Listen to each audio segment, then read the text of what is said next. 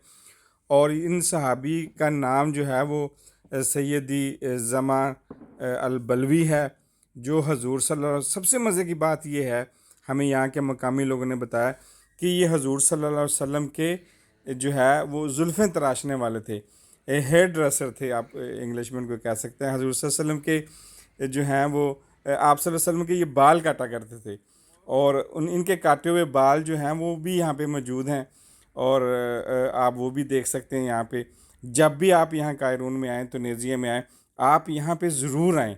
और जब हम अंदर गए, हमें हमारे लिए उन्होंने अंदर से मज़ार भी खोला, हम अंदर गए, कब्र मुबारक को हमने हाथ भी लगाया, वहाँ पे फातिहा पढ़ी, वहाँ काफ़ी देर हम खामोशी से खड़े रहे। ये छोटी सी मस्जिद है जो इन सहाबी रज़ी अल्लाह ताला अन्हो की है, और इसका अपना ही जो आर्किटेक्चर स्ट्रक्चर है, बहुत खूबसूरत है। ये आपकी रज़ी अल्लाह ताला अन्हो की कब्र मुबारक है। हम इस कब्र के अंदर जो है, हमें मौका मिला, हम अंदर गए और फातिहा पढ़ी। आप भी ज़रूर आएँ यहाँ पे, जब भी आप आएँ आप ज़रूर अपना टाइम निकाल कर इस कायरून, और इस के साथ साथ यहाँ पे और ट्रेडिशनल खाने जो हैं वो बहुत अच्छे मिलेंगे आपको। मसलन प्रॉपर ट्रेडिशनल खाने जो है ना, वो यहाँ पे इस सिटी में मिलेंगे। बहुत खूबसूरत सिटी है। इसी के साथ एक जिम सिटी है, वहाँ पे एक बड़ा पुराना और स्टार्ट के ज़माने का एक थिएटर हॉल है, जब रोम की हुकूमत हुआ करती थी उस वक्त उन्होंने बनाया था। एक दिन हम यहाँ पे ये आयल फ्लामिंगो है, जहाँ पे ये पायरेट नुमा शिपें हैं। आपने वो पायरेट मूवी तो देखी होगी, जिस तरह वो उसके अंदर शिपें हैं, ये बिल्कुल उसी तर्ज की शिपें हैं। बताया जाता है कि ये वही शिपें हैं जो यहाँ के मुकामियों ने बनाया। ये जो ख़ास करके 3 शिपें हैं ना, ये वही मूवी वाली शिपें यहाँ पे इन्होंने खड़ी की है। गालबन यहीं वो मूवी जो है वो रिकॉर्ड हुई होगी। ये मेरी अपनी सोच है, कन्फर्म नहीं है। बाकी ये बहुत खूबसूरत आइल है। आप यहाँ पे फ़िशिंग कर सकते हैं, आप यहाँ पे बोट हायर कर सकते हैं अपनी फैमिली के साथ, और डे ट्रिप पे जा सकते हैं। इसके साथ छोटे 2-3 जजीरे हैं। आप इन शिपों में बैठ के, ये शिपें भी जो है वो रेंटेबल हैं। आप इन पे बैठ के वो आपको 2-4 घंटे जो समंदर के अंदर घुमाएंगे, आप बैठकर इसमें एंजॉय कर सकते हैं। आपको बारबेक्यू की सहूलत भी देंगे। उसके साथ ये छोटी छोटी शिपें भी यहाँ पे रेंट के लिए मौजूद हैं। एक दिन फिर हमने स्पेशल जो टाइम निकाला वो सूसा जो है, तुनीज़िया में सूसा कहते हैं, सूसा से तकरीबन 20 किलोमीटर के फासले पर ये एक मोनेस्टर शहर है। ये इसकी ख़ास वजह ये है कि जो तुनीज़िया का सबसे पहला प्राइम मिनिस्टर था यहाँ का, उसकी ये रिहाइश भी थी और ये मस्जिद भी उसी की थी। क्योंकि पहले ज़माने में जो बादशाह होते थे या खलीफा होते थे, वो मस्जिद का निज़ाम भी उनके अंदर होता था, वहाँ की राया का निज़ाम भी उनके अंदर होता था, और जुमा भी वो जिस इलाके का गवर्नर है या वहाँ का बादशाह है या वज़ीर आज़म है वही पढ़ाया करते थे, उसी के अंडर सारा कुछ हुआ करता था। अब तो हमने मस्जिदों में इमाम रख लिए हैं और उनके सुपुर्द सारा कुछ कर दिया। पहले सारा कुछ इन खलीफा के या उस बादशाह के सुपुर्द होता था और वही इस सारे निज़ाम को चलाया करता था अपनी तर्ज का। कि बहुत खूबसूरत यहाँ पे किला नुमा जो उसका घर था वो है। उसके बाद ये इन्होंने अब इंफॉर्मेशन टूरिस्ट के लिए बना दिया हुआ है, खोल दिया हुआ है। बाकी बहुत खूबसूरत मस्जिद है, ये भी बिल्कुल समंदर के किनारे के ऊपर है।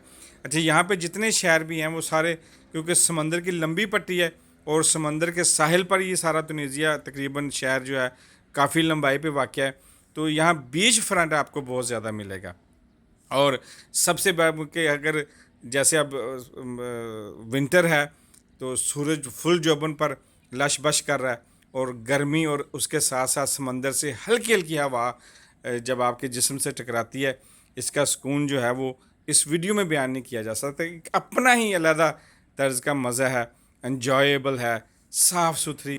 एक दिन हम हमामात सिटी के मदीना में गए। यहाँ के ये हाथियों के मुजस्मे देखकर हमें अबाबील वाला वाक़या याद आ गया। हाथी बहुत सारी चीज़ों की नुमाइंदगी करते हैं। ये किस्मत और खुशहाली की अलामत होते हैं, चूँकि ये ताकतवर मखलूक भी है जो रुकावटों और मनफी ताकतों को दूर करने के लिए अपनी भरपूर जो है वो ताकत को इस्तेमाल करते हुए अपनी नुमाइंदगी करते हैं और हिकमत से इन सब का मुकाबला करते हैं।